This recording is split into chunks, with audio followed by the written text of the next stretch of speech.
नमस्कार। आज हम बात कर रहे हैं साक्षात्कार पर।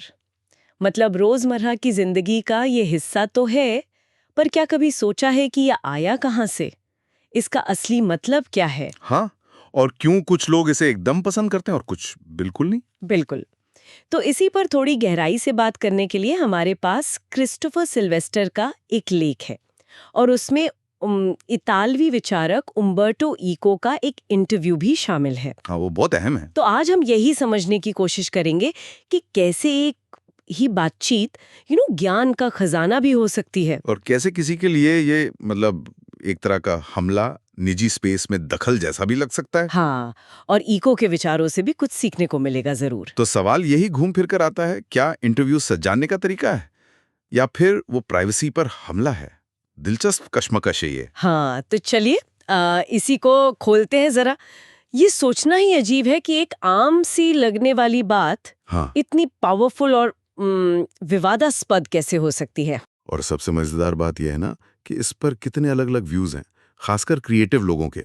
जैसे इसका इतिहास ही देखें तो कोई 130 शायद 170 साल पहले पत्रकारिता में ये तरीका आया। हाँ, और सिल्वेस्टर कहते हैं ये सत्य का स्रोत है, पर साथ ही वो ये भी मानते हैं कि ये एक किस्म का हमला है।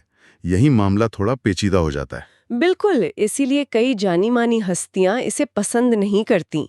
वीएस नायपॉल जैसे लेखक, उन्हें लगता था कि इंटरव्यू से लेखक का जो एक रहस्य है ना, हाँ। वो कम हो जाता है। और Lewis Carroll, Alice in Wonderland वाले, हाँ वो हाँ तो इंटरव्यू से ऐसे भागते थे हाँ हाँ, जैसे कोई आफत आ गई हो। उनके लिए ये अपमानजनक था और दखलंदाजी वाला। सही। वो मानते थे कि मेरा काम ही मेरी पहचान है, अलग से क्या बात करनी। बिल्कुल। लेकिन ये तो सिक्के का एक पहलू हुआ। कुछ लोग इसे अपनी बात जनता तक पहुंचाने का, जुड़ने का एक मौका भी तो मानते हैं। और इसी अलग नजरिए की बात करें तो उम्बर्टो इको एक बेहतरीन मिसाल हैं। इतालवी उपन्यासकार, दार्शनिक, professor, the name of the rose के लिए जाने जाते हैं। हाँ, और दिलचस्प बात यह है कि इको खुद को पहले क्या मानते थे? एक एकेडमिक, एक प्रोफेसर। हाँ, उनका वो कहना था ना, मैं एक यूनिवर्सिटी प्रोफेसर हूँ जो इतवार को उपन्यास लिखता है। बिल्कुल, ये उनकी पहचान का एक बड़ा हिस्सा था। और उनकी काम करने की स्टाइल, वो इंटरस्टिसेस वाली बात, वो तो कमाल की है। हाँ, वो वाकई सोचने वाली बात है।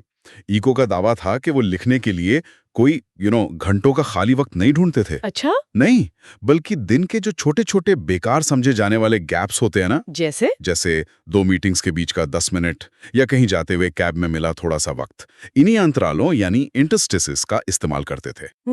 लेकिन क्या ये इंटरस्टिशेस वाला तरीका, मतलब क्या ये थोड़ा ज्यादा ही आदर्शवादी नहीं लगता? क्या सच में बड़े गहरे काम ऐसे छोटे-छोटे टुकड़ों में हो सकते हैं? या ये सिर्फ इको जैसे किसी खास दिमाग के लिए ही मुमकिन था? नहीं, सवाल तो वाजिब है। इको का तरीका यकीनन उस आम सोच को चुनौती देता है कि भई कुछ बड़ा लिखना है या सोचना है, तो घंटों का शांत, बिना रुकावट वाला समय चाहिए। हाँ, बिल्कुल। उनका तो कहना था, मैं अपने समय के इंटरस्टिशेस में रहता हूँ।